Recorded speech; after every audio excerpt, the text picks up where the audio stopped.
Cuando yo tenía 4 años, lamentablemente mi padre fue asesinado por... en ese entonces el tema del terrorismo estaba muy fuerte y asesinaron a mi padre. Mi mamá, mi familia comentan de que mi papá era muy cariñoso con nosotros, que éramos 4 hijas mujeres. Y al momento en que todo pasó, mi mamá dio un giro de repente por el dolor y todo, pero fue ajena a nosotros, no preguntaba cómo estábamos ni nada. Y se dedicó a trabajar y de repente a llevar el dinero a la casa, pero más no teníamos el cariño, no teníamos el amor, simplemente llegaba molesta por cualquier cosa y atinaba a golpearnos por cualquier motivo.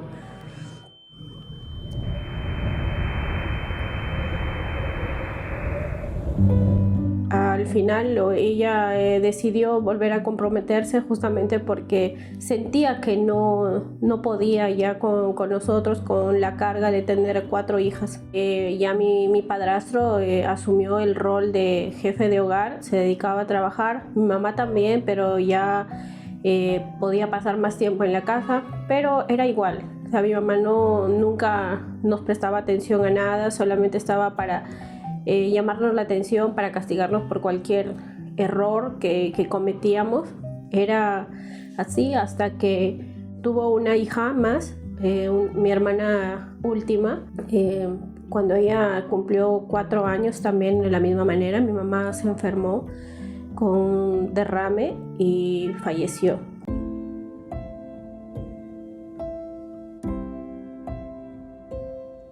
Falleció a los 20 días, dejándonos huérfanas a 5 hermanas.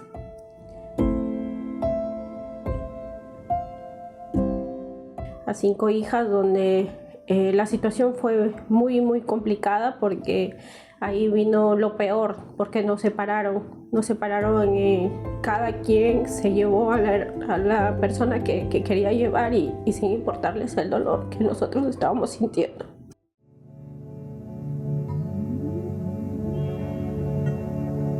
Mi hermana la mayor decidió que ella se quedaría conmigo y me llevó a su casa. Yo lloraba todos los días de pena de mi mamá. Quería que mi mamá estuviera ahí a pesar del trato que nos dio. Yo quería que ella esté ahí porque nunca nos habíamos separado de ella. Nunca estábamos todo el tiempo juntos, a pesar de que de repente no nos trataba bien, pero nos sentíamos protegidas de una u otra manera. Pero cuando fui a vivir con mi hermana, las cosas cambiaron un montón porque mi hermana empezó a tratarme mal, me sacaba en cara de todas las cosas que ella me daba.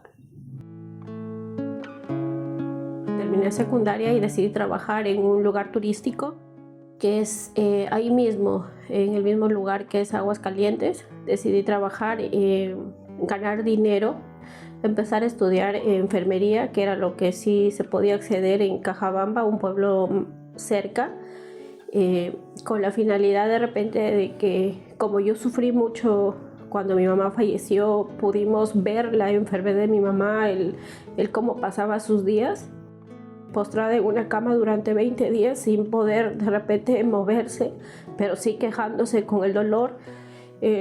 Decidí estudiar enfermería para que en un futuro yo pueda apoyar a las personas que necesitan o tratar de hacer algo por las personas que se pueden enfermar.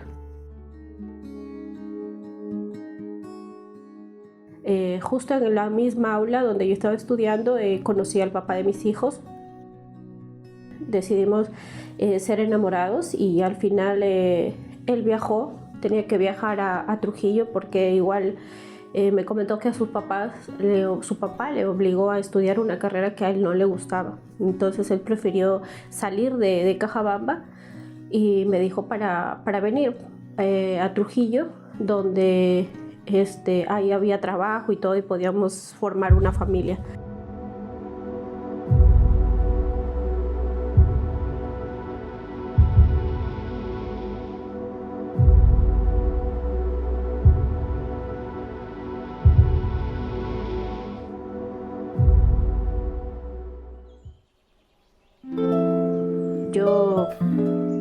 me enteré que estaba embarazada, lo cual le informé. La noticia lo recibió muy bien, dijo que estaba feliz porque iba a tener un hijo, pero lo que sí me dijo era de que si mi hijo salía mujer, yo me tenía que ir con mi familia hasta que él asimilaba la noticia de tener una hija mujer, porque no quería tener una hija mujer.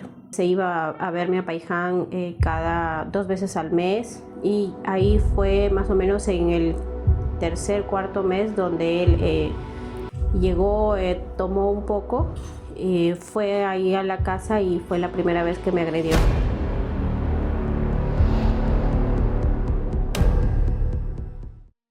Yo me di cuenta de que él no hacía de repente por buscarse un trabajo fijo, y el dinero que él podía recaudar se llevaba a las cantinas, se lo tomaba y al día siguiente llegaba a hacer los problemas sin importarle la necesidad que tenía con mi hijo. Entonces cuando ya él tenía cerca de un año, 2 meses más o menos, llegaron a la casa donde yo alquilaba.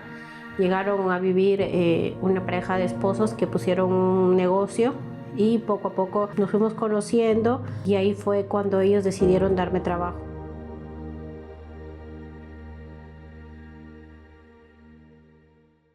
Bueno, en el local donde nosotros alquilábamos, la señora que nos alquilaba no solamente nos alquiló ese espacio, ella también tenía cuartos, alquilaba para varios inquilinos. Entonces, en uno de los cuartitos donde Karina alquilaba, daba justo al lavadero donde nosotros trabajábamos. Entonces, como siempre la veía yo por la ventanita, ¿no? La saludaba.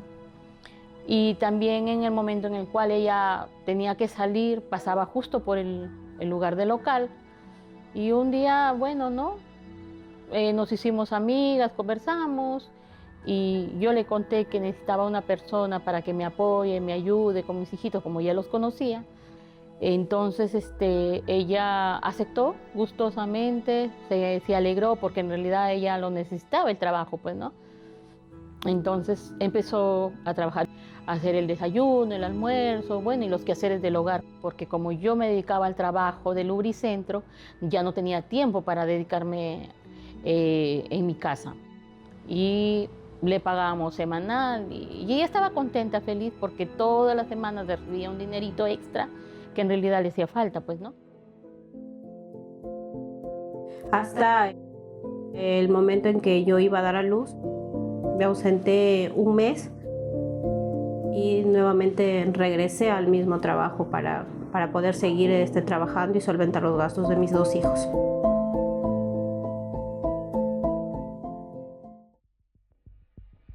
Entonces, como este local era más grande, yo le hice un espacio, un cuartito, para que se venga y se quede ahí con su esposo y su hijito, porque ya estaba grande. Entonces, en ese momento es donde yo recién me vengo a dar cuenta de lo que a ella le sucedía. Él agarraba cuchillo, me amenazaba. Cuando yo le decía para separarnos, él incluso me decía que no, porque él me iba a matar y luego se mataba él. Yo tenía toda la carga del hogar, de carga de los hijos, y en eso me dio una descompensación y con lo mismo un derrame. Me llevaron a la posta más cercana, que es la posta de Moche. Quien me llevó fue mi sobrina, por parte de mi esposo, que justo estaba ahí. Me internaron porque necesitaban calmarme, estabilizarme, porque tuve una descompensación muy fuerte. Pero mi sobrina lo llamó igual a su tío a decirle de que vaya a verme, y no pidió permiso, sí, en el trabajo en el que estaba en ese momento, pero fue para ir a seguir tomando y en la noche regresar y agredirme nuevamente. Producto de eso, entonces yo decidí terminar la relación y pedirle de que se retire de la casa donde vivíamos, porque yo no quería seguir con la misma situación. Fue ahí cuando él salió de la casa por la noche, y al día siguiente, regresando bien mareado, fue que él empezó a agredirme. Cuando mi hijo, el menor, decidió defenderme, se metió, él agarró y lo lanzó contra una cómoda, golpeándolo. y mientras a mí me tenía asfixiándome, golpeándome la cara, los brazos. Cuando ya reaccionó un poco al ver llorar a mi hijo, él salió a la puerta y justo detrás de la puerta había una cocina, había una olla hirviendo y él agarró a lanzarme a la cara. ¡Detente! ¡No, no lo hagas por el bien del niño! ¿No lo ves? ¡Vete!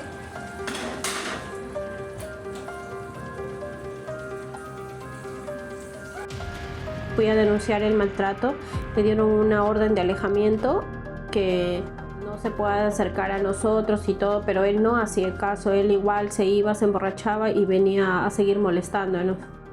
Yo no permitía que él lo vea a mis hijos, justamente porque no quería que tenga información de dónde estábamos viviendo ni nada, hasta que un día me avisaron de que se había enfermado y que lo habían llevado igual a la posta de Moche y luego lo habían trasladado al hospital Belén porque no reaccionaba, que había entrado supuestamente en un coma. Entré al hospital y vi que le había dado un aneurisma cerebral, fue lo que el doctor nos dijo. Justo en ese lapso él fallece. Lo llevamos hasta Cajabamba. Bueno, ya después del entierro, después del sepelio de su papá, de mis hijos, decidimos regresar a Trujillo a empezar una nueva vida, por así decirlo, porque ya estábamos los tres solos, ya no había temor ni miedo de repente de que sigamos corriendo peligro. Yo sé que a estas alturas de mi vida no puedo cambiar mi pasado, de los tratos que recibí cuando era niña, ni la violencia que pasé con mi esposo. Pero lo que sí pude y puedo es decidir qué clase de madre quiero ser. Hoy en día mis hijos son mi mayor orgullo y son la prueba de que el dolor no tiene por qué heredarse, ya que siempre hay una nueva oportunidad para empezar de nuevo y ser muy felices. Así que usted, padre o madre, está pasando por un momento similar, no se deje vencer. Recuerde que siempre hay una luz al final del túnel.